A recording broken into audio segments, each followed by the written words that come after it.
I talked about nutritional factors that can affect hormonal health. Today, we're going to be talking about lifestyle factors for hormonal health and to help support yourself so your hormones are balanced, you have healthy fertility. Thank you for joining me. My name is Heather Rodriguez. I'm an herbalist and nutritionist, and I specialize in natural fertility and helping women prepare for healthy pregnancies. So we're going to talk about some lifestyle factors today that make a pretty big difference when it comes to helping to support your fertility naturally. So if you have any questions, go ahead and put them in the comments. I'll save some time at the end to answer them. But what we're going to be focusing on first is cleansing the body, the home, and your lifestyle. So make sure to kind of listen with an open mind to all these different factors, and I'll explain why they make such a big difference when it comes to hormonal health. So the first is going to be to help to support the liver. The liver, one of the liver's main jobs is to help the body to get rid of excess hormones, amongst many other things. But helping to support the liver through the use of herbs, through the use of a healthy diet, can make a difference for hormonal health. So that's one of the first reasons that we start with fertility cleansing and all of our natural fertility programs, is it makes a really big difference in helping to support the liver and its function. There are herbs that have been shown to help the liver to function better. The liver is the one who's doing the cleansing. This is something that the body just naturally does. It's not this, it's not this big mysterious thing that's happening. It's something that the body functions on its own and does this by itself. So helping to support the body with herbs for liver support. Some great herbs for liver support are going to be milk thistle, liver support blends, burdock root, dandelion root, dandelion leaf, those types of herbs. The next is going to be to drink plenty of water. A lot of people do not drink enough water. And I know this sounds super simple, but this makes a really big difference with overall functioning of your body, helping to produce hormones, healthy blood flow, circulation, and helping the body to get rid of different toxins and different things, and helping the body to keep everything moving. So water is going to be really important. The next thing, lifestyle factor that will make a huge difference when it comes to hormonal health, is making sure that your home is free as much as possible of xenohormones and xenoestrogens. So there's compounds that are found in chemicals in our homes, such as cleaners, fragrances, skincare, hair care, all those different places that can mimic hormones within the body. This is actually one of the number one causes that I see hormonal imbalances occurring from, is from this factor. And a lot of people do not realize this.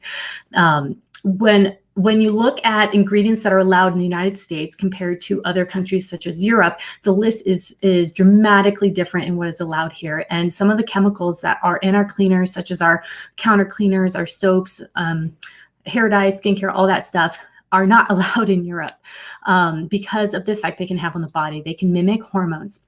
And they do this in a very strong way. They can also inhibit other hormones from being able to trigger receptor sites, and they can duplicate receptor sites for themselves. So it ends up being this really big situation. So easy solution is to switch out and do a stitch and switch over time of your products. So your household cleaners, making sure you're using all natural cleaners, your skincare, starting to switch things out for natural alternatives, and so on. Super, super important. If you'd like to know the different things that I use, I found a company that I absolutely love that I use. I can share that with you. The next is, and I know this one's pretty obvious for most of you, is obviously smoking and alcohol. Removing that from your life during your preconception period of time. Yes, a drink once in a great while, perfectly fine for most people, but when it comes to smoking, smoking is going to cause tons of free radicals and cause damage to the cells. So we definitely want to quit smoking and do what you can to get past that habit. Same for both partners. Smoking causes carcinogens as well as free radicals that can affect sperm health and can affect egg health directly. The great news is, if you have been a smoker in the past, you can reverse the damage by the use of antioxidants and helping through these types of lifestyle changes. Alcohol has definitely been linked to hormonal imbalances, specifically causing excess estrogen. So helping to keep that, to a minimum during this preconception time for both partners was really important. And I understand a lot of people use alcohol to deal with stress, and I totally, sorry, I have all these arms going off. I can totally relate to that, and I totally understand that. So what we're going to talk about next is stress. This is another lifestyle, I keep on clapping, sorry. It's another lifestyle factor that makes a really big difference when it comes to hormonal health. So stress can impact hormonal health because it's both chronic and acute. So when we have chronic stress, that's the stress that we're all experiencing lately, right? Who isn't experiencing chronic stress right now? That's the day in, day out, just kind of underlying stressful environment. Acute stress is going to be that situation where something's just happened in the moment and you're experiencing a lot of stress. So having a plan for both of those types of stress is going to make a really big difference in how you react to it. So stress is not going away. This is something that's going to be a part of our lives, but you can actually become more resilient to it, and you can have a lesser reaction to it hormonally, cortisol wise, within your body. So having some type of plan and having that be part of your fertility program, your hormonal health program, can really make a difference. So some tools for more resiliency and helping to deal with stress can be meditation. Meditation is wonderful for that. I know some of you, prayer might be a better fit for you. Essential oils are absolutely wonderful for that as well. Exercise. A tool such as emotional freedom technique or oil tapping, using that to help to deal with acute stress or underlying emotions that you're wanting to work through and work past. So having those areas and those lifestyle factors included in your hormonal health plan will be really important, especially when it comes to stress. There are direct links to stress and different hormonal imbalances. FSH levels can have a big impact by using stress techniques and helping to really focus on and reduce the stress in our lives. And this is something I know that we're all going through right now in one way or another. So experiment with some of these different options and ideas, and also share what you're doing. If you do have a stress plan and ways that you're helping to deal with your own stress, share them in the comments below so you can give other people some ideas. So those are some of the lifestyle factors that you want to have in place for hormonal health. Making sure, last video we talked about nutrition, making sure you had a lot of those nutrients to prevent nutritional deficiencies that are going to affect hormonal health. Today we talked about lifestyle factors such as cleansing the body, making sure you're drinking enough water, removing the chemicals from your home, stopping smoking, reducing alcohol dramatically or stopping altogether, as well as having a stress plan and tools that you can go to regularly to help deal with your stress. So the next video, we're going to be talking about specific tools you can use for hormonal balance, such as herbs, supplements, and essential oils. So that'll be in the next video. But I appreciate you joining me for this series, and please let me know if you end up having any questions. And if you missed this video live, go ahead and put them in the comments, and I'd be happy to answer them for you. All right, so I have a couple questions that I'm going to answer real quick here. Andrea is saying, thank you. In January, I got pregnant because of you. Congratulations, Andrea. That's awesome. Congratulations. Your earrings are beautiful. Thank you. Is it okay? Sorry, I have to look down to get the, is it okay to do the fertility cleanse while taking metformin? I know it's off topic question. So fertility cleansing while on medications is actually not suggested. Thanks for the great info. You are welcome, Miss Sun. I love what you do. That's awesome. Thank you. All right, great, guys. I see a couple of questions here on Instagram that I will answer.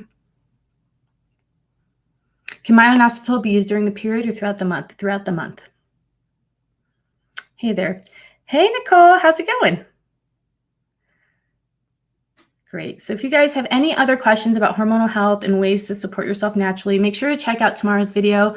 I will also be doing my Fertility Friday at 3 o'clock Mountain Standard Time and answering all kinds of fertility questions, not just ones about hormonal health. When I get anxious, I feel pain around my liver. Is that normal?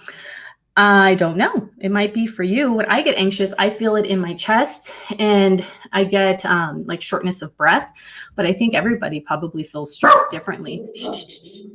Sorry, my dog. I think I have a Jackson. Stop. I think I have a postal worker here. I'm 7 days past ovulation, so dizzy and nauseous, freaking out. Okay. Yeah. So a lot of those feelings of progesterone, huh? What to do about it? So when you're feeling anxious, any particular spot, just becoming really aware of it. What I would do is I'd just become really aware of it. And I'd start trying different things to see what is going to.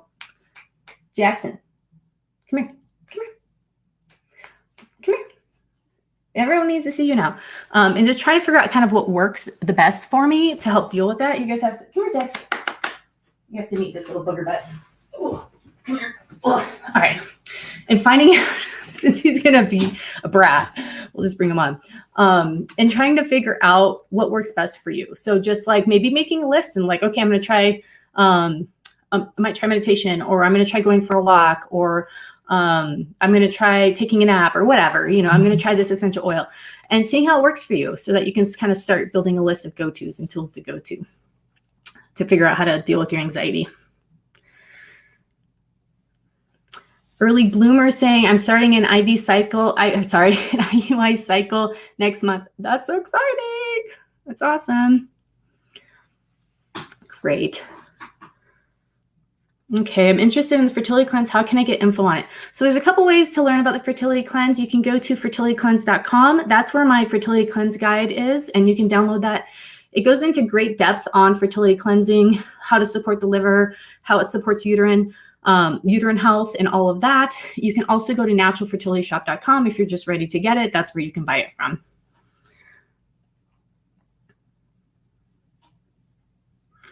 My OB wants to check for endometriosis. Do you have info on endo and how to rebalance it? Yes, I have lots of support info for endometriosis, definitely. You can find that on naturalfertilityinfo.com as well. Thank you. I love your videos. You are welcome. Can you get pregnant with hormonal imbalance? You can. So you just manage it through lifestyle changes and a lot of the things we're talking about over this series of videos. You definitely can. That's one of the main reasons that people experience infertility and have issues getting pregnant is because of some type of hormonal imbalance. So how we focus on that with natural health is we help the body to return back to balance. We help the body to function better, not necessarily always focusing just on that hormonal balance. See, there's Jexy Brown. Not always just focusing on that hormonal issue, keeping it in mind and using things to help with that, but also supporting the whole system. So the system's functioning better, your body is functioning better, and then hormonal balance is something that's going to occur. So it's a little bit different than, the approach that you might have with medication where it'll have a very specific one type of action. Natural therapies will have an accumulative of actions that'll get you the result that you want. Yeah, so for instance, like PCOS is a very common hormonal imbalance and a series of different symptoms. So, the way that we approach that is we're not necessarily focusing on the PCOS because we're wanting to help support the body so certain factors can function better, and that whole cascade of events that happens can be shifted. So you can get pregnant despite PCOS. You can get pregnant despite endometriosis is how we really focus on it. Tell me about you. What is it that you do? You can check out my page, naturalfertilityinfo.com. I've helped women for the last 13 years support their fertility naturally through the use of herbs, diet, all that stuff. Okay, great. I see some other questions. Oh, he's cute. Yeah, that's Jaxie Brown. He is he's just like, he's like love embodied into a fur ball. He's just the most loving creature I've ever met. Anyways, well, thank you guys so much for joining me today. I hope you have a wonderful day, and I will see you all again tomorrow.